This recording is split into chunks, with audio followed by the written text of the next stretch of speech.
Hi guys, welcome back to फाथान reaction. और आज हम रिएक्शन देने वाले हैं नेपाल और इंडिया की मिलिट्री कंपैरिजन के बारे में। इस वीडियो के अंदर हम कंपेयर करेंगे इंडिया की मिलिट्री के बारे में और नेपाल के मिलिट्री के बारे में। 130 करोड़ आबादी वाला एक मुल्क और जहां पे एक 3 करोड़ आबादी वाला मुल्क है, दोनों मुल्कों की मिलिट्री के बारे में देखेंगे और कंपेयर करेंगे कि कौन से मुल्क के पास ज़्यादा जेट्स हैं, कौन से के पास ज़्यादा टैंक है। आइए स्टार्ट करते हैं। दोस्तों, साल 2020 लगभग आधा खत्म हो चुका है और फिलहाल दुनिया भर के लिए ये एक चैलेंजिंग ईयर साबित हो रहा है, जहां एक तरफ दुनिया भर के ज्यादातर देश एक बड़ी बीमारी से जंग लड़ रहे हैं, तो वहीं दूसरी तरफ कुछ देश एक दूसरे से जंग लड़ने को तैयार हैं। हम किसी भी देश के एक दूसरे से जंग करने को बिल्कुल भी सपोर्ट नहीं करते, लेकिन हमारा काम है आपको दुनिया में क्या हो रहा है और क्या हो सकता है इससे अवेयर करवाना। आपको ये तो पता ही होगा कि इस वक्त इंडिया और नेपाल के रिश्ते अच्छे नहीं है। हाल ही में नेपाल की कैबिनेट ने एक लैंडमार्क फैसले में नेपाल का नया पॉलिटिकल मैप जारी किया है। इस नक्शे में लिम्पियाधुरा, काला पानी और लिपुलेख लेक को नेपाल के बॉर्डर का हिस्सा दिखाया गया है। इस पर भारत ने कड़ा ऐतराज भी जता दिया है, लेकिन नेपाल की कैबिनेट ने इसे अपना जायज दावा करार देते हुए कहा कि महाकाली यानी शारदा नदी का स्रोत दरअसल लिम्पियाधुरा ही है, जो फिलहाल भारत के उत्तराखंड का हिस्सा है, जबकि भारत इससे इनकार करता रहा है। फिलहाल दोनों एक दूसरे का कड़े शब्दों में विरोध कर रहे हैं। अगर ये विरोध बढ़ा और इसने जंग का रूप ले लिया तो क्या हो सकता है, यही आज की वीडियो में हम जानने वाले हैं। इंडिया और नेपाल दोनों ही देश एशिया महाद्वीप में पड़ते हैं। अगर दोनों देशों के एरिया का कंपैरिजन करें तो एरिया के लिहाज से इंडिया दुनिया का 7वां सबसे बड़ा देश है, जो कि 32,87,263 स्क्वायर किलोमीटर के विशाल क्षेत्र में फैला हुआ है,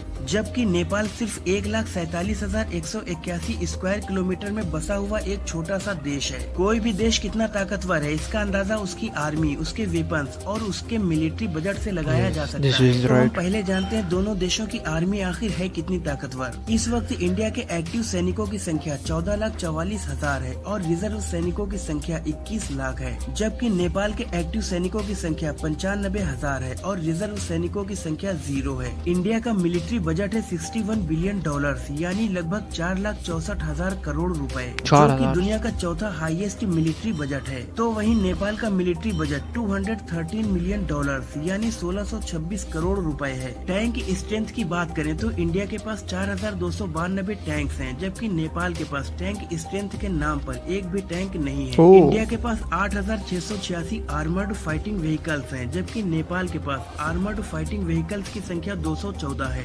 सेल्फ प्रोपेल्ड आर्टिलरी यानी स्वचालित तोपों की बात करें तो इंडिया के पास 235 है और मैदानी तोपों की संख्या 4,060 है, जबकि नेपाल के पास 84 मैदानी तोपे हैं, लेकिन सेल्फ प्रोपेल्ड आर्टिलरी की संख्या 0 है। इंडिया के पास जहां 266 रॉकेट प्रोजेक्टर्स हैं, तो वहीं नेपाल के पास एक भी रॉकेट प्रोजेक्टर्स नहीं है। अब बात पाकिस्तान के पास काफी ज्यादा है एयरक्राफ्ट की। इंडिया के पास टोटल एयरक्राफ्ट की संख्या 2123 है, तो वहीं नेपाल के पास एयरक्राफ्ट की संख्या सिर्फ 16 है। जहां इंडिया के पास कॉम्बैट एयरक्राफ्ट की संख्या 538 है, तो वहीं नेपाल के पास कॉम्बैट एयरक्राफ्ट की संख्या 0 है। इंडिया के पास 172 डेडिकेटेड अटैक एयरक्राफ्ट है, जबकि नेपाल के पास डेडिकेटेड अटैक एयरक्राफ्ट की संख्या 0 है। ट्रांसपोर्ट एयरक्राफ्ट की बात करें तो इंडिया के पास 250 है, जबकि नेपाल के पास सिर्फ 3 है। इंडिया के पास जहां 359 ट्रेनर एयरक्राफ्ट है, तो वहीं नेपाल के पास ट्रेनर एयरक्राफ्ट की संख्या 0 है। इंडिया के पास टोटल 722 हेलीकॉप्टर्स हैं, जबकि नेपाल के पास टोटल 13 हेलीकॉप्टर्स हैं। इंडिया के पास अटैक हेलीकॉप्टर्स की संख्या 23 है, जबकि नेपाल के पास अटैक हेलीकॉप्टर की संख्या 0 है।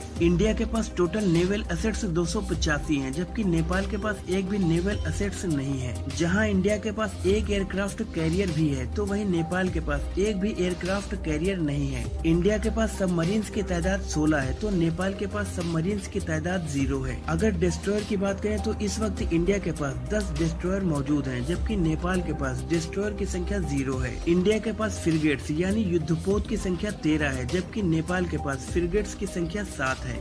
जहां इंडिया के पास 19 कॉर्वेट्स मौजूद हैं, तो वहीं नेपाल के पास एक भी कॉर्वेट्स नहीं है। नेपाल के पास समंदर नहीं है, तो इस वजह से मौजूद नहीं है वहाँ पे ये चीज है। पेट्रोल क्राफ्ट है और नेपाल के पास पेट्रोल क्राफ्ट की संख्या 0 है। इंडिया के पास 3 माइन वारफेयर क्राफ्ट मौजूद हैं, तो वहीं नेपाल के पास माइन वारफेयर क्राफ्ट की संख्या 0 है। सर्विसेबल एयरपोर्ट्स की बात करें तो इंडिया के पास 346 सर्विसेबल एयरपोर्ट्स मौजूद हैं, जबकि नेपाल के पास 47 सर्विसेबल एयरपोर्ट्स हैं। मर्चेंट मरीन स्ट्रेंथ की बात करें तो इंडिया के पास 1,719 है, जबकि नेपाल के पास एक भी मर्चेंट वो इस वजह से नहीं है क्योंकि इनके पास समुद्र नहीं है। 13 पोर्ट्स एंड टर्मिनल्स हैं, तो वहीं नेपाल के पास 0 पोर्ट्स एंड टर्मिनल्स हैं। इंडिया के पास इस वक्त 140 न्यूक्लियर वार हेड हैं, जबकि नेपाल के पास न्यूक्लियर वार हेड की संख्या 0 है। दोस्तों मैंने आपको जो भी आंकड़े इसमें बताए हैं ये दोनों देशों की गवर्नमेंट ने पब्लिक किए हैं, तभी दुनिया इनके बारे में जानती है। लेकिन आर्मी की बहुत सी चीजें सीक्रेट भी होती हैं जो किसी को नहीं पता। खैर, इन आंकड़ों को जानकर हम इतना तो समझ गए हैं कि नेपाल के मुकाबले इंडिया बहुत ही पावरफुल देश है, लेकिन किसी भी वार में नुकसान दोनों ही तरफ का होता है। हम उम्मीद करते हैं कि इंडिया और नेपाल का ये मसला बातचीत से हल हो जाए और किसी भी तरह की जंग न हो। आपको ये वीडियो कैसी लगी मुझे कमेंट्स में जरूर बताएं। अगर वीडियो पसंद आई हो तो इसे लाइक और शेयर करें और ऐसी ही इंटरेस्टिंग और नॉलेजफुल वीडियोस देखने के लिए हमारे चैनल सब्सक्राइब करके बेल आइकन को प्रेस कर दें। शुक्रिया। सो ये था मिलिट्री कंपैरिजन इंडिया और नेपाल का। बेसिकली अगर दोनों कंट्रियों को देखा जाए तो कंपैरिजन इस चीज़ में नहीं होनी चाहिए थी, क्योंकि बहुत छोटा सा कंट्री है नेपाल, जिसकी आबादी ही लगभग कोई 3 करोड़ से 2.5 से 3 करोड़ है, तो वो क्या कंपेयर करेगा इंडिया से। बट ये मेरे सब्सक्राइबर जो है ना ज़्यादातर नेपाल से है और वो लोग यही चाहते थे कि इंडिया और नेपाल की मिलिट्री के बारे में हमें थोड़ा सा आगाह किया जाए, कंपैरिजन होना चाहिए। तो फिर मैंने बोला चलो कंपेयर करते हैं इंडिया और नेपाल की मिलिट्री पावर को। अगर देखा जाए मिलिट्री पावर में इस वीडियो के अंदर कंपैरिजन जब हो रही थी, अगर इस कंपैरिजन वीडियो के अंदर बात करें हम तो एंड पे उन्होंने पोर्ट्स, सी पोर्ट्स के बारे में बात की और सबमरीन्स की बात की। तो पहली बात तो ये आपको बताया कि नेपाल के पास कोई समंदर नहीं है, तो जिसकी वजह से इनके पास पोर्ट्स भी नहीं है और ना कोई सबमरीन है और ना कोई ऐसे जंगी जहाज़, समुद्री जहाज़ जो कि समंदर में चलते हैं, क्योंकि नेपाल के पास समंदर नहीं है। तो इस वजह से वो चीज़ें नेपाल को उसके काउंट में नहीं कर सकते, मतलब काउंटेबल नहीं है वो चीज़ें। खैर, एयरक्राफ्ट्स की बात करें तो नेपाल के पास बहुत ज़्यादा एयरक्राफ्ट्स है। वहीं अब पर्सनल, एक्टिव पर्सनल की जाए, रिजर्व पर्सनल की बात की जाए तो वो काफ़ी ज़्यादा है इंडिया की, क्योंकि मैंने आपको बताया ये कहाँ 130 करोड़ वाली आबादी का एक मुल्क, 130 करोड़ और कहाँ सिर्फ 3 करोड़, 127 करोड़ ज़्यादा लोग हैं वहाँ पे। तो इस चीज़ को ज़रा मेंशन किया जाना चाहिए था। और मैंने स्टार्ट में ही किया था कि न्यूक्लियर पावर्स की बात की गई तो इंडिया में न्यूक्लियर पावर काफ़ी, मतलब उनके न्यूक्लियर पावर कंट्री और 140 के करीबन उनके पास न्यूक्लियर जो है ना मिसाइल्स पड़े हुए। बट जहाँ दूसरी तरफ नेपाल को देखा जाए तो उनके पास न्यूक्लियर पावर मौजूद नहीं है, उनके पास मिसाइल नहीं है। सो उम्मीद है कि आपको एक छोटा सा कंपेरिजन वीडियो अच्छा लगा। अगर अच्छा लगे तो प्लीज़ लाइक करें, शेयर करें एंड चैनल को सब्सक्राइब करें।